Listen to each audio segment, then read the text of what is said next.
ng GSIS, Quezon City.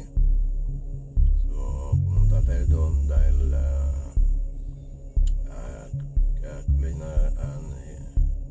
kinaklaro natin or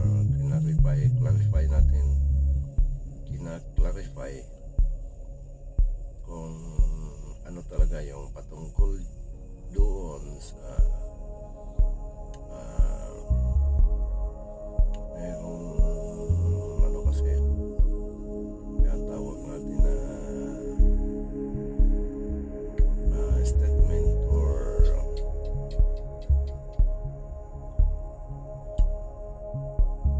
ewan ko kung yan po ay press conference or talagang ano lang yun, video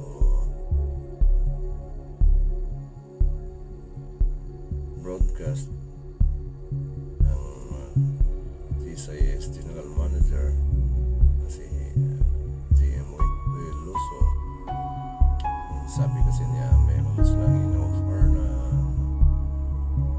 yung tinatawag na ginhawa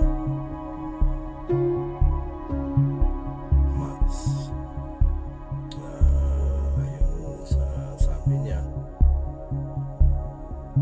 ito po ang magiging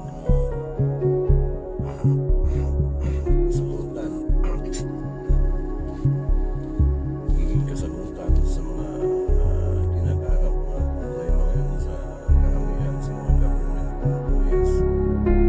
Automatically, kasi kung government employee ka na, automatically member ka ng GSIS. Dahil nga po naman may kakailan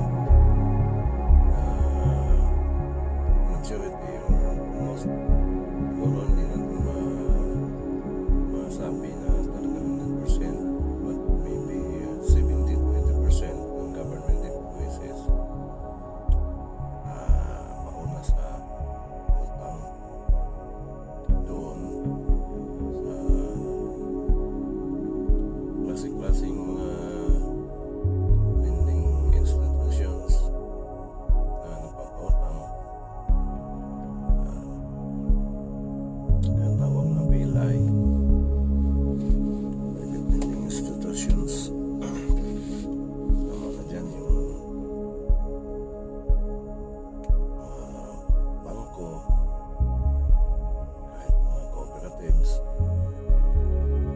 So ayon sa kanya, ito pong ginhawa max ay yun ang kasagutan sa mga namumblema dahil pauna sa utang.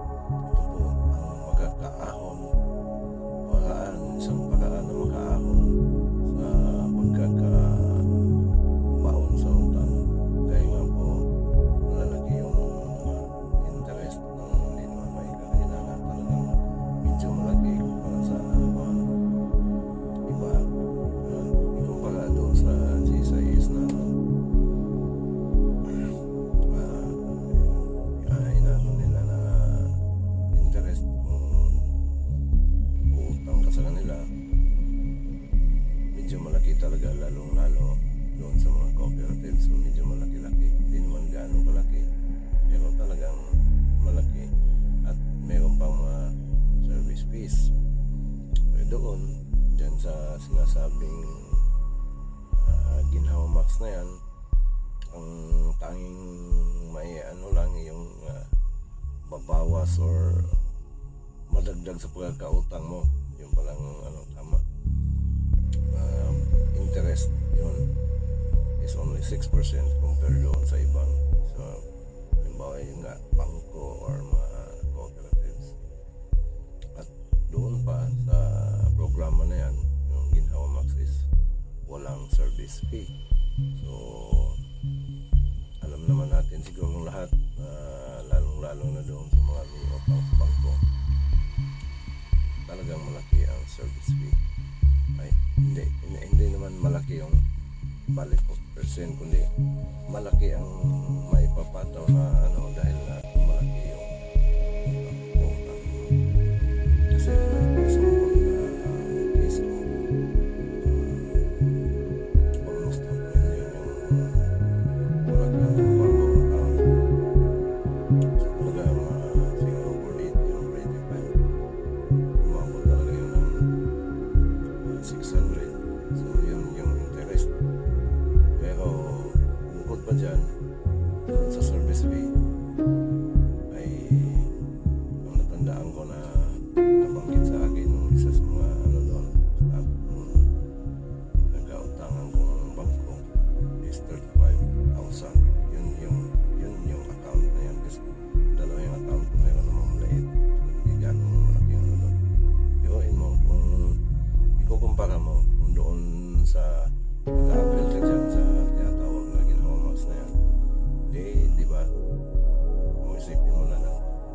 makakasave na ako ng service fee, 35,000.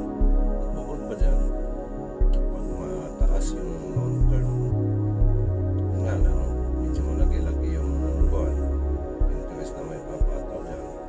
Pero yung monthly amortization mo kasi is mababa. At dahil nga maliit lang yung interest, so kung ikumpara mo doon sa unang doon sa mga bangko or sa mga cooperatives, kung iba-buy out yun, kasi yung nga yun pala hindi ko nabanggit to, yung tinatawag ng Ginawa Max na yan is buy out program na yan. So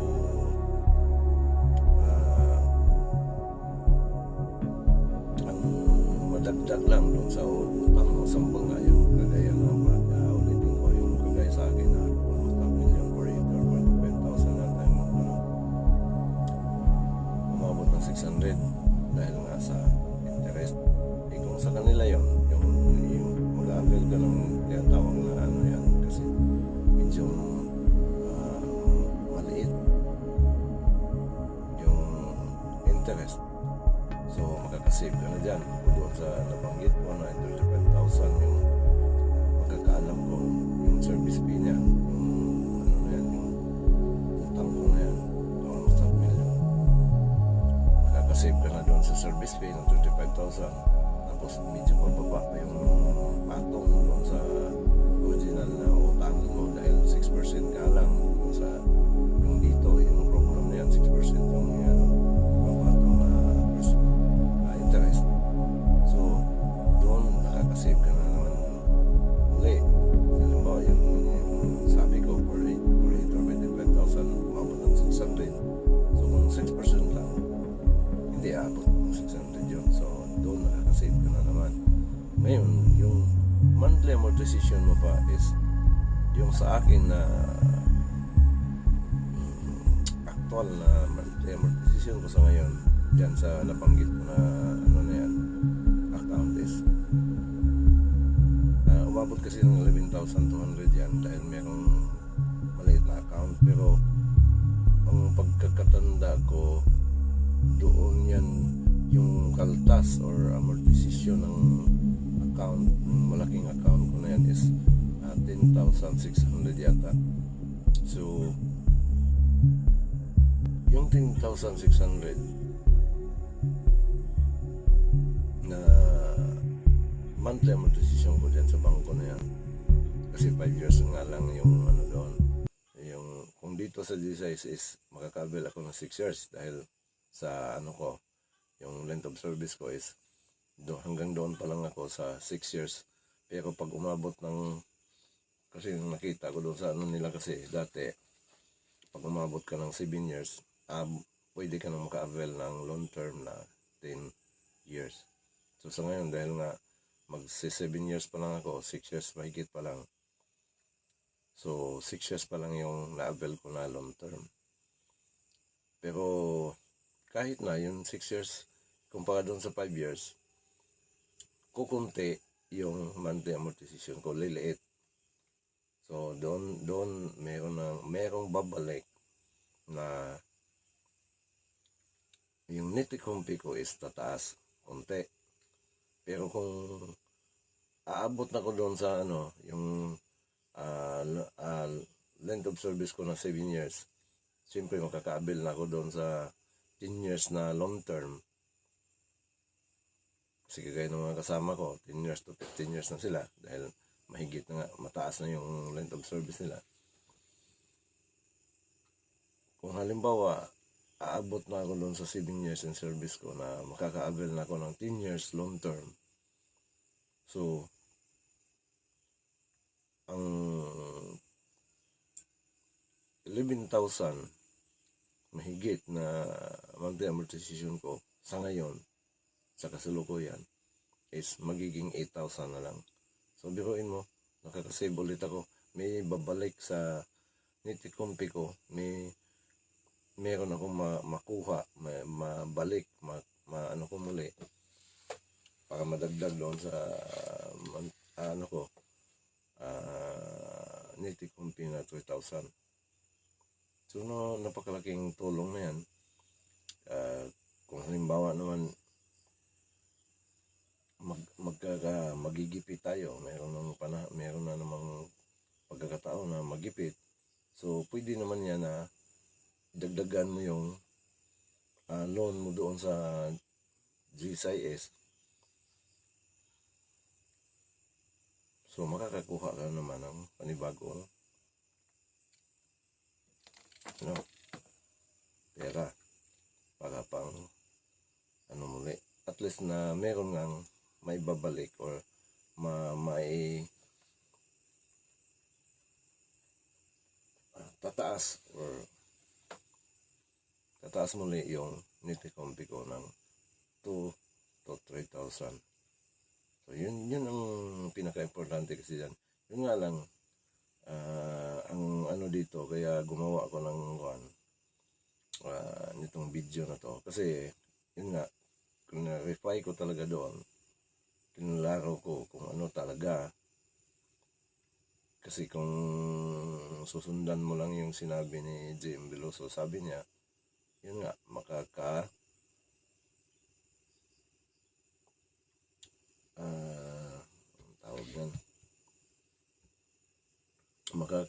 makapagbigay ng solusyon or sa pamagitan ng program yan is makakaahon yung mga libing na or talagang lubog na sa utang, makakaahon muli. Walang mga yung tinatawag na requirements na sinabi na maliban na lang kung mayroon kayong ganito, hindi kayo makaka-avail. Pero pagdating doon kasi, meron palang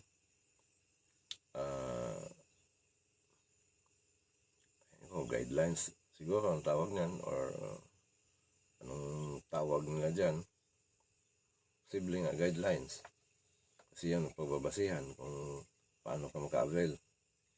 Hindi pala pwede kung meron kang active na MPL. So yun ang nakakalungkot kasi kung tutuusin kasi ewan ko, hindi naman natin pwedeng tayo ang magdidikta sa kanila. Pero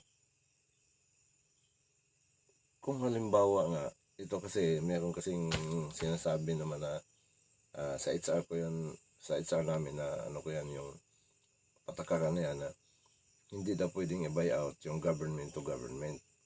So naintindihan natin yan. Halimbawa, sample, meron kang loan sa Pag-ibig, tapos ipa-buy out mo sa GSIS, hindi pwede yan kasi government din yung Pag-ibig.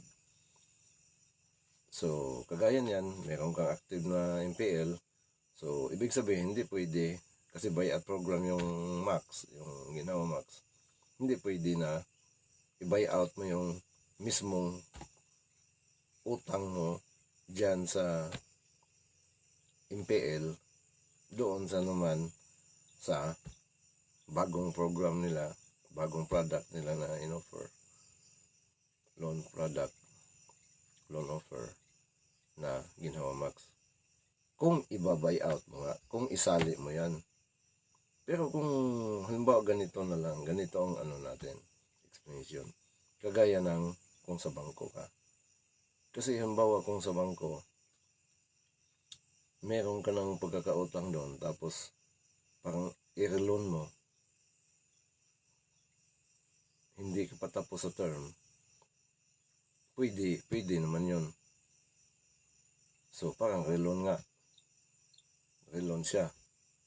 Kasi kung baka meron na namang magsabi na dapat pag reloan, tapos ka na, tapos yun, mag-loan ka ulit. Pero yun nga, pwede naman na mag-reloan ka, kahit sa GSIS, yung PL, pwede mo i-reloan kahit hindi pa tapos. Alam naman ng lahat siguro, ng karamihan yan. So para ding buy out yun. Pero pag halimbawa, tatlo na kasi, ganito ang tatlo na kasi ang mo, i-fuse yun. So yun yung point na gusto naming sana ganon kung pwede. hindi buyout, kundi fuse lang. Kasi, halimbawa ganito, meron kang active na kuwan. So, mag-buyout ka kaya ngayon, i-avail mo yung buyout program doon sa mga PLIs. Hindi mo isali yung pag-buyout nung active mo na kuwan. Hindi mo yan. Hindi nila dapat isali or hindi mo dapat isali doon sa buyout na in-avail mo. Yun lang sa PLI. So, ngayon ang mangyari is magiging dalawa na yung account mo. Yung dati mong MPL, kasi yung MPL na kuhan, MPL Flex na siguro yung avail ko. Kasi marami kasi MPL yun eh. Yung MPL na una, tapos parang MPL Flex yata. Ngayon yung last year ba yun? Yung in-offer din nila is MPL Max. Yun, MPL Max yung kuhan nila. Tapos mayroon pang nauna doon na MPL Lite bago nila inano talaga yung MPL Max. So parang sa natandaan ko si MPL Flex yung na-avail ko na yun ang active ko ngayon. So mayroon akong active. Pero sa buyout, hindi isali yun sa buyout. Yun lang yung sa PLI. So, hindi yun lumabag doon sa patakaran na hindi pwedeng i-buyout yung government to government. At lalo na mismo GSIS, MPL, ngayon, ba-buyout mo rin ng Ginhawa Max. Hindi yun. Hindi yun ang gusto nating mangyari. Yun nga, ulitin ko, yung MPL na active is hindi yan hayaan yan dyan na nandyan, tapos i-buy out yung sa PLIs. Ngayon, ang mangyari pagkatapos i-buy out, so magiging dalawa na yung account mo. So, i-fuse lang yun. Hindi isali sa buyout yung ano mo, kundi dahil magiging dalawa na yung kwan mo. Kung hindi pwede na dalawa ang account, kasi dati naman, may natandaan ako na, baka hindi ko sigurado kung tama ako o mali. Kasi pag matagal na yung ano natin, hindi malilimutan natin. Meron akong alam na parang naging dalawa. So, ginawa nga sa patungkol dyan is, i-fuse. So, yun ang sana ang gusto ng karamihan yung iba din na kasi yun nga ulitin ko sa mga government employees ngayon bihira na lang walang loan sa GSIS din, bihira talaga, siguro 20% or kung tataas man yan mga 30% na lang yung walang. So kung baga sa madaling sabi, useless din yan yung program na yan. Hindi naman makaka-avail pala pag mayroon kang active. Ang ano pa naman, yung pinaka-goal niyan is para ma-iahon yung mga member employee, yung mga government employees na members ng GSIS makaahon sa utang. So, nangyari parang lang, yung kumbaga, kung sa pagkain pa, ka lang, yung di ba, pag tinutokso tayo ng mga natin, yung bata na kumakain siya, tapos meron akong pagkain.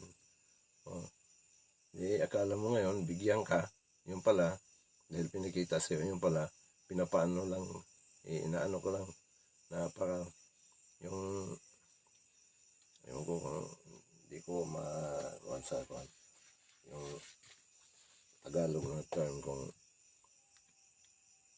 na gusto mo sanang bigyan ka o manghingi ka pero ayaw ka naman bigyan, pinapakita lang sa'yo. So parang ganun lang. Kasi yun nga, hindi naman pwede pag mayroon kang active. So anong purpose niyan? Bihira lang makaka-avail niyan kung siguro sa isip ko naman baka sinadya nilang ganyan ang sistema Kasi pag lahat naman makaka-avail, lalo yung baon na karamihan sa utang, so napakalaking mga utang, kaya sa akin lang, ordinary employee lang ako.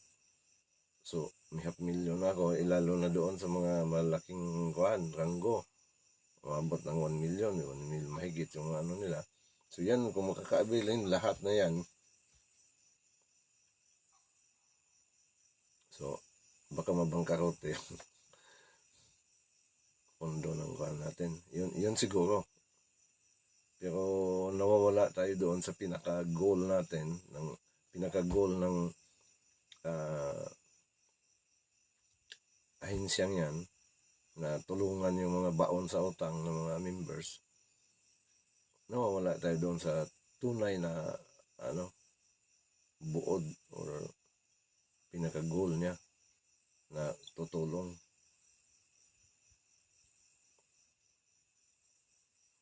Kasi yun na nga, meron na sana, hindi naman pwede dahil sa kaso na yan. Kaya ang nakita kong dahilan, baka yun nga, maubusan ng pondo yung kuhan kung lahat makaka-avail na meron ng pagkakautang malalaki. So, magiging unfair sa mga meron ng kuhan. At parang wala din, walang kwenta. Hindi rin nakuha yung pinaka-target natin na tulungan yung mga members. So, yun lang ang gusto kong kuhan na malinaw na ngayon doon sa mga naguguluhan pa kung ano talagang kuhan, anong guidelines patungkol dyan, anong mga requirements. So, malinaw na sa isipan ko dahil nakausap ko talaga yung nila, customer service yata yung empleyado. Yun ang kausap ko. So, malinaw na pag mayroon kang existing, sagot doon sa mga naguguluhan. Pag mayroon kang existing MPL, hindi pwede na makaka-avail ka dyan. Pangalawa,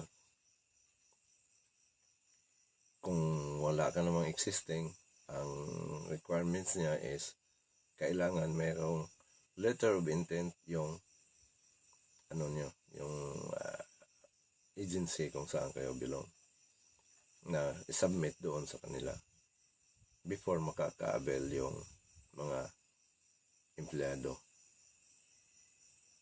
Kasi kahit na wala kang active na MPL, gusto mong magkuhan.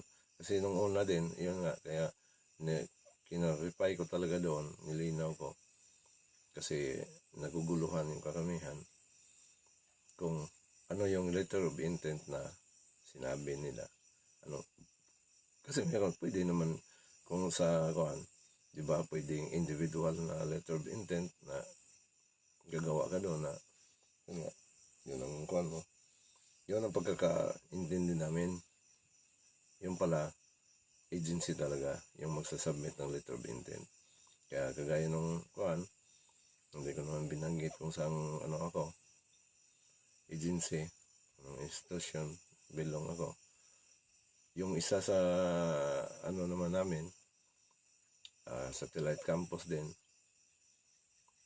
nag-submit na sila, pero ang isa kasi sa requirements naman, once na mag-submit ng letter of intent, talaga yung head of agency or yung HR department, yung pwede naman kasi pag designated na officer na pwedeng gumawa, dalawan man yung allowed, yung head talaga or yung designated na officer na magawa. Siguro HR yon or administrative officer o alin dyan. Basta ang pinakasigurado is yung pinaka-head kung siyang gagawa. Kailangan naman attach doon yung list ng lahat ng mga lending institutions or mga PLIs. Hindi rin makakaal kasi yun nga, mayroong nag-submit yung isang campus na kaano namin sa yung satellite campus.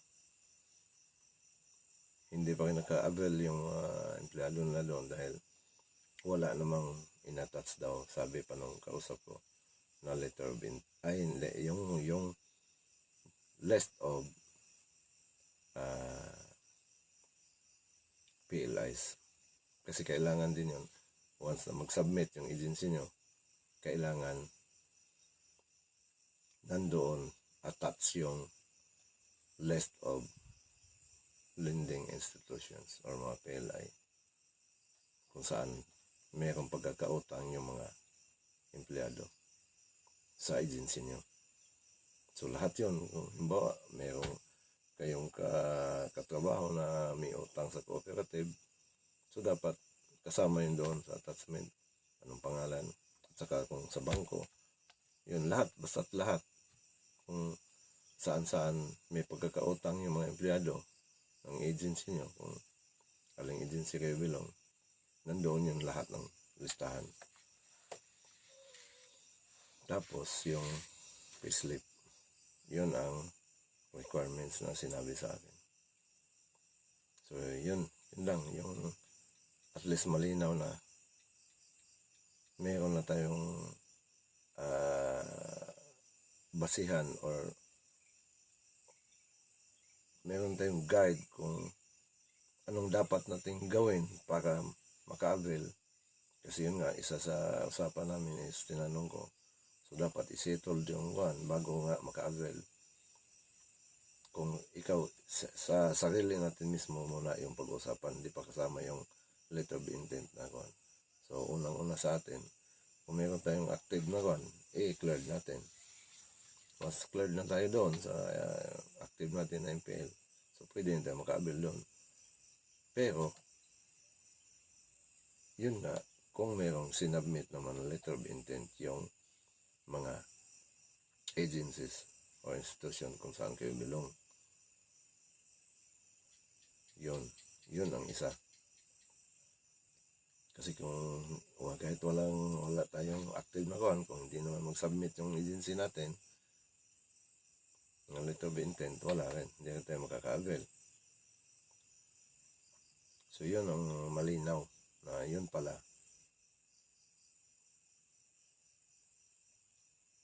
yun ang nilinaw ko talaga doon, tinanong ko.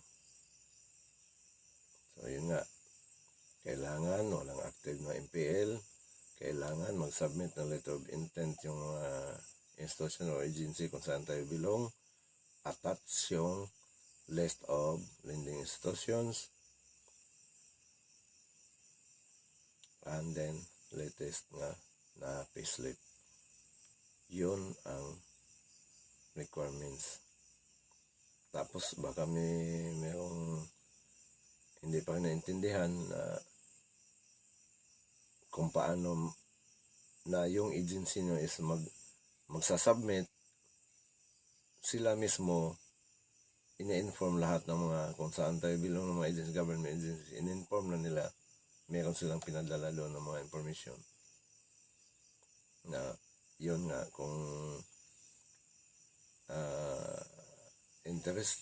interested yung agency, mga empleyado, mismo yung agency nga or institution kung saan kayo belong, yun, mag-submit lang ng letter of intent. Yun ang napakalinaw. So yun lang siguro, wala nang dapat itanong pa dyan. Kasi kung halimbawa sa ibang loans, halimbawa sabihin natin na mga emergency, hindi naman ano yun, basta't yun lang yung MPL, ma-active ka yung MPL, hindi pwede. Yun ang binanggit sa akin nung kausap ko. So ngayon, nasagot na yung mga